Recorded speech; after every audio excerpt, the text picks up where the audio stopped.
ሰላም ጤና ይስጥልን ውድ ሪፖርተር ተከታታዮች የሰዓቱን ዜናዎች ቀጥዬ ያሰማችኋለሁ። ለጉብኝት የመጣው ልዑል በነፃነት ተንቀሳቅሶ የጉብኝት ጊዜውን ማሳለፍ ፈልጓል። ጥሬ ገንዘብ የመያዝ ስጋቱ፣ የክፍያ መንገዶቹ አለመመቸት አሳስቦታል። የሲቢኢ ቱሪስት ካርድ ሁሉንም ያቀላል። የትኛውም ሀገር ጥሬ ገንዘብ በእጅ ይዞ ከመንቀሳቀስ በቀላሉ ዶላሮን በካርድ ያዙ። በማንኛውም ኤቲኤም እና ፖስ ማሽን ላይ ያለምንም ተጨማሪ የአገልግሎት ክፍያ ይጠቀሙበታል። ከሀገር ቢወጡም እንደ ልብ ያገለግላል። ሲቢኢ ቱሪስት ካርዱ እግሩ አዲስ አበባን እንደረገጠ ከኢትዮጵያ ንግድ ባንክ ኤርፖርት ቅርንጫፍና ከተርሚናል ቅርንጫፍ ወስደው ቆይታውን ያሳምሩ። የኢትዮጵያ ንግድ ባንክ ሁሌም የሚተማመኑበት ባንክ።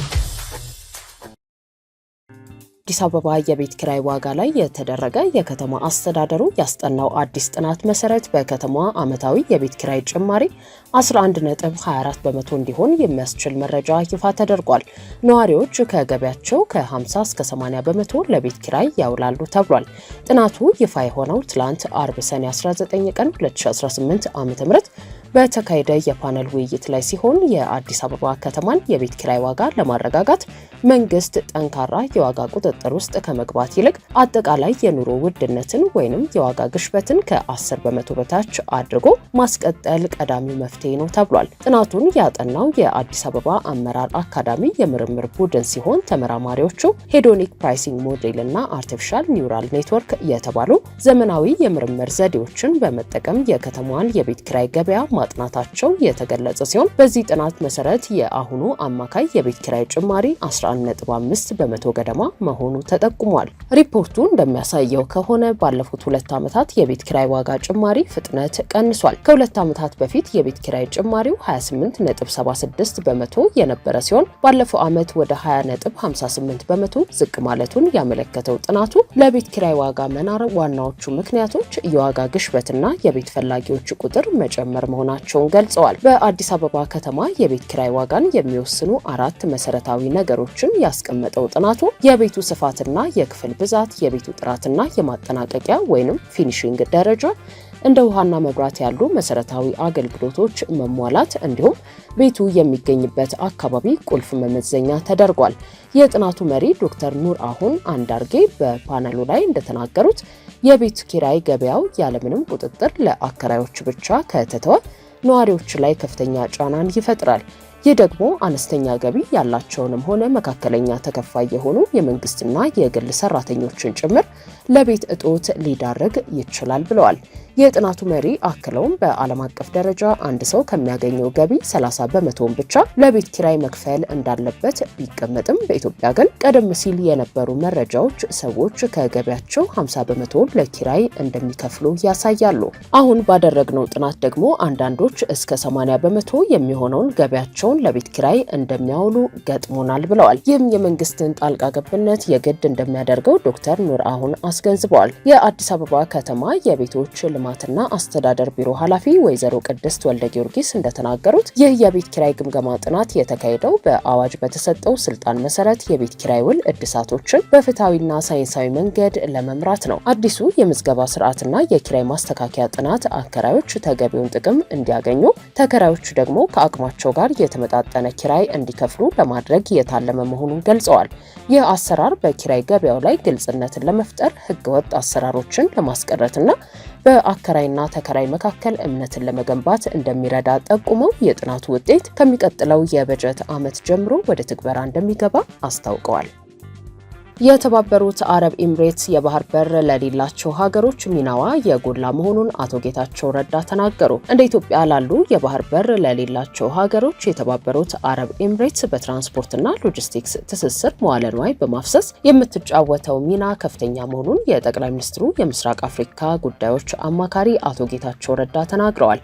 የውጭ ጉዳይ ኢንስቲትዩት ከተባበሩት አረብ ኤምሬትስ ስትራቴጂ ጥናትና ምርምር ማዕከል እንዲሁም አንዋር ጋርደስ የዲፕሎማቲክ አካዳሚ ከተሰኘ ተቋም ጋር በመሆን ሂሊ ዳያሎግ የተሰኘ የምክክር መድረክ ሰኔ 19 ቀን 2018 ዓ.ም በአዲስ አበባ ተካሂዷል። በውይይቱ የተገኙት የጠቅላይ ሚኒስትሩ የምስራቅ አፍሪካ ጉዳዮች አማካሪ አቶ ጌታቸው ረዳ ባደረጉት ንግግር ኢትዮጵያ ወደብ አልባ ሀገር በመሆኗ አሳሳቢ ችግሮች እያጋጠሟት መሆናቸውን ገልጸዋል። የወደብና የባቡር መስመሮች መተሳሰር ትልቅ ኢንቨስትመንት የሚፈልግ በመሆኑ ይህንን ትስስር እንደተባበሩት አረብ ኤምሬትስ ያሉ የተሻለ አቅም ያላቸውን ሀገሮች ሳያሳትፉ ማከናወን አይቻልም ብለዋል። በአፍሪካ በትራንስፖርት መተሳሰር፣ የወደቦችን አቅም ማሳደግ፣ የባቡር መስመሮችን መዘርጋትን ጨምሮ በሎጂስቲክስ መሰረተ ልማቶች የተሻለ አቅም ያለው አጋር እንደሚያስፈልግ አስረድተዋል። አቶ ጌታቸው በኢትዮጵያ ስላለው የቢዝነስ ምህዳር ሲያብራሩ ኢትዮጵያ ምህዳሩን ምቹ ለማድረግ ከፍተኛ ፕሮጀክቶችን እያንቀሳቀሰች ነው ብለዋል። የከተማ ማስዋብ ስራው ወይንም የኮሪደር ልማት ለዜጎችና ለኢንቨስተሮች እድል የፈጠረ ነው ሲሉም ገልጸውታል። በተጨማሪም ወደ ኢትዮጵያ የሚመጡ ኢንቨስተሮች ኢትዮጵያ ያላትን የተደላደለ አቅም ለመጠቀም እየረዳቸው ነው ብለዋል። መንግስት የዲጂታል ስርዓቱን እያቀለለው መጥቷል ያሉት አቶ ጌታቸው ለረጅም ጊዜ ይወስድ የነበረው የንግድ ምዝገባ አሁን ቀላል በመሆኑ ኢትዮጵያን ለውጭ ባለሀብቶች ምቹ በማድረግ የተባበሩት አረብ ኤምሬትስ ጭምር የሚስብ መሆኑን አክለዋል። በውጭ ጉዳይ ኢንስቲትዩት ተመራማሪ ዶክተር ዳርስከዳር ታዬ በበኩላቸው መንግስት እያካሄደ ያለው ከፍተኛ ኢንቨስትመንት አዲስ አበባን ከዋና ዋና የክልል ከተሞች እያገናኘ ነው ብለዋል። አቶ ጌታቸው በበኩላቸው የመሰረተ ልማት ፕሮጀክት ሲጀመር ስራው ለህዝቡ ፍላጎት ቢሆንም የግል ቅሬታዎች መኖራቸው አይቀሬ ነው በማለት ገልጸው ቤቶችን ማፍረስ የዜጎችን ህይወት ከመቀየር አንጻር ታስቦ የሚሰራ ቢሆን እንኳን የሚቀርቡ የግል ቅሬታዎችን ህጋዊ በሆነ መንገድ መፍታቱ የህዝብ እርካታን እንደሚያመጣ ተናግረዋል። የተባበሩት አረብ ኤምሬትስ ኢኮኖሚና ቱሪዝም ሚኒስቴር ተወካይ ታሪክ ስዋዴ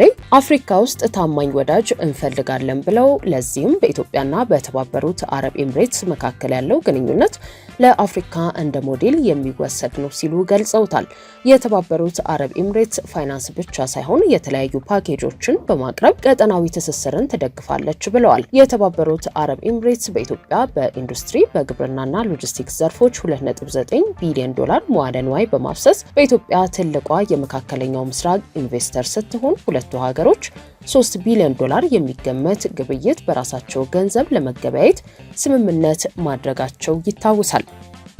የጸጥታ ችግርና የመስሪያ ቦታ እጥረት ለግሉ ዘርፍ ዋነኛ ማነቆች መሆናቸው በጥናት ተመላከተ። የሰላምና ጸጥታ ችግር፣ የመስሪያ ቦታ እጥረት፣ የግብር ማሻሻያ ተጽዕኖዎች፣ የጉምሩክ ጉዳዮችና የፋይናንስ አቅርቦት አናሳ መሆን ለግሉ ዘርፍ ዋነኛ ማነቆች ሆነው መቀጠላቸውን የኢትዮጵያ የንግድና ዘርፍ ማህበራት ምክር ቤት ጥናት አመላክቷል። የኢትዮጵያ የንግድና ዘርፍ ማህበራት ምክር ቤት የጥናትና አድቮኬሲ ተጠባባቂ ዳይሬክተር አቶ ታከለ አየለ ሶስተኛውን ብሔራዊ የቢዝነስ አጀንዳ አስመልክቶ ባቀረቡት የጥናት ሰነድ በህጋዊ በመዋቅራዊና በአስተዳደራዊ ማነቆች ምክንያት የግሉ ዘርፍ በሀገር ደረጃ ባለው አቅም እየተንቀሳቀሰ አይደለም ብለዋል። ብሔራዊ የንግድ አጀንዳ በዘርፉ ያሉ ዋና ዋና ችግሮችን በመለየትና ጥልቅ ጥናቶችን በማድረግ በሚመለከተው የመንግስት አካል እንዲፈቱ ግፊት ለማድረግ ነው በማለት የ569 ኢንተርፕራይዞች ሀሳብ የተካተተበት ጥናት ተደርጎ ከ10 የሚበልጡና ለግሉ ዘርፍ ማነቆ የተባሉ ቁልፍ አጀንዳዎች መለየታቸውን ተናግረዋል። በዚህ መሰረት 59.6 በመቶ የጥናቱ ተሳታፊዎች ከግብር ማሻሻያና ከጉምሩክ ጋር የተገናኙ ጉዳዮችን በችግርነት ማቅረባቸውን በሀገር ደረጃ ባለፈው ዓመት የወጣው የፌዴራል ገቢ ግብር አዋጅ 1395/2017 በንግድ ማህበረሰቡ ላይ ተጽዕኖ የሚፈጥሩ ድንጋጌዎች መያዙን ገልጸዋል። ከ30 በመቶ በላይ በሚሆኑ የጥናቱ ተሳታፊዎች በተግዳሮትነት የቀረበው የፋይናንስ አቅርቦት እጥረት ነው። ለንግዱ ማህበረሰብ የሚሰጠው ብድር በቂ አለመሆኑን መግለጻቸው በጥናቱም ተካቷል። የመሬትና የመስሪያ ቦታ እጥረት ዋነኛ ተብለው ከቀረቡ ተግዳሮቶች አንዱ ሲሆን ከፍተኛ ቢሮክራሲ እንደሚስተዋልበት ገልጸዋል። አንድ ንግድ ውጤታማ እንዲሆን ለማድረግ የሰላምና ጸጥታ ጉዳይ መሰረታዊ መሆኑን፣ ሆኖም አሁን ያለው ችግር ዘርፉን እየፈተነው እንደሚገኝ በአብዛኛው የጥናቱ ተሳታፊዎች ተገልጿል። እንደ አቶ ታከለ ገለጻ ምክር ቤቱ ከነዚህ ችግሮች ውስጥ የገቢ ግብር ጉዳይን የተመለከተ ጥልቅ ጥናት አድርጎ ለገንዘብ ሚኒስቴር አስገብቶ ምላሽ እየጠበቀ ነው። የአውደ ጥናቱ ተሳታፊዎችም በጥናት ሰነዱ ቢካተቱ ባሏቸው ጉዳዮች ላይ አስተያየታቸውን ሰጥተዋል። በዚህም የአዳማ ንግድና ዘርፍ ማህበራት ምክር ቤት ፕሬዝዳንት አቶ በየነ ቶሌራ በጦርነት የወደመው የኢኮኖሚ ጉዳይ በጥናቱ ቢካተት ሲሉ አሳስበዋል። በተለይም በጦርነት ምክንያት ኢኮኖሚያቸው የወደመባቸው አካባቢዎች የተለየ የማገገሚያ ካፒታል የሚያገኙበት ስርዓትን የሚያመላክት ሐሳብ በጥናቱ ማካተት እንደሚገባ ጠቁመዋል። የኢትዮጵያ ጨርቃጨርቅና አልባሳት ማህበር ዋና ጸሐፊ አቶ አጋዚ ገብረ ኢየሱስ የተሻሻለው የፌዴራል ገቢ ግብር አዋጅ የአምራች ኢንዱስትሪ ከገበያ እንዲወጣ የሚያደርግ ተግዳሮት ይዞ መምጣቱን ተናግረዋል። በተለይም የኤክሳይዝና የንብረት ግብር አምራች ዘርፉን የሚያበረታቱ አይደሉም ብለዋል። የደቡብ ኢትዮጵያ ክልል ንግድና ዘርፍ ማህበራት ምክር ቤት ፕሬዝዳንት አቶ ቦጋለ ቢተው በሀገር ደረጃ ያለው ሁኔታ ኢተገማች መሆኑንና ህጎች በየቀኑ እንደሚወጡ ነጋዴው ተረጋግቶ መስራት አለመቻሉን ገልጸዋል።